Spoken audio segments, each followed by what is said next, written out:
mid. Both sideways pushing for C9 too. They have that tower behind them for safety. Now they're sieging mid, so they're using triple pressure on all the lanes. Oh, be careful. Here. Here's the jump in. It's a two-man ult. He catches balls. Sneaky is out. There's a turret alive that they got to be careful. A big knockback, and that's the kill into Morgana. Azir goes down as well, but the dunks are coming through. A double kill for balls. A triple kill for balls. Holy cow. C9 got to get Pentakill. Pentakill for balls. Holy cow. That's why team's been picking Darius. Cloud9 have 3 members alive. And what an aggressive use of flash ulti there for Incarnation. He knew he would drop in the fight, but he would generate so much damage for resets on both Sneaky and Balls. And it means they might win the game right now. Look at the respawn timers. 30 seconds. Would you believe it? This is the group where 3 teams could have taken first place, but it's Cloud9 who did it. The 4th that no one counted in. The 7th place North American LCS team. The Cinderella story is still alive. They are undefeated in the World Championship, and Cloud9 are 3-0.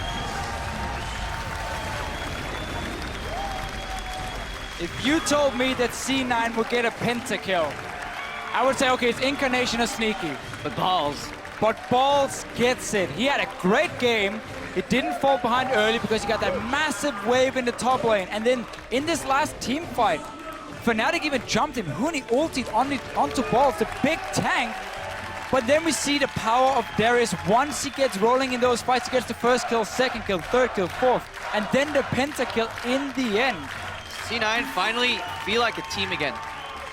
In the way they play around the map, in the way they play out the game, and more importantly, in these team fights. Sneaky, he jumped in knowing he could die, but he relied on Incarnation to finish somebody off to give him the reset. Right now, Incarnation went in aggressively, possibly trading his life, but in doing so, he generates the setup for Balls to get a pentakill, and if it wasn't for him, Sneaky was untouched that fight. He could have cleaned up too, so C9 became a triple threat there at the end. Yeah, and if you were to tell me, you know, the matchup that C9 would win the strongest, the match that would be the reason they opened up the map, the matchup that gives C9 the kills in the end, the last one I expect would be Balls over Huni. Huni with the very, very, very brave Yasuo into Darius pick. Gets behind in the lane swap game a little bit, the push comes in, the tower dive, and at no point was Huni ever able to duel Balls. He got wave control, he got team fight control. Huni had some good moments, but Balls crushed him. Makes you wonder, this is almost the first time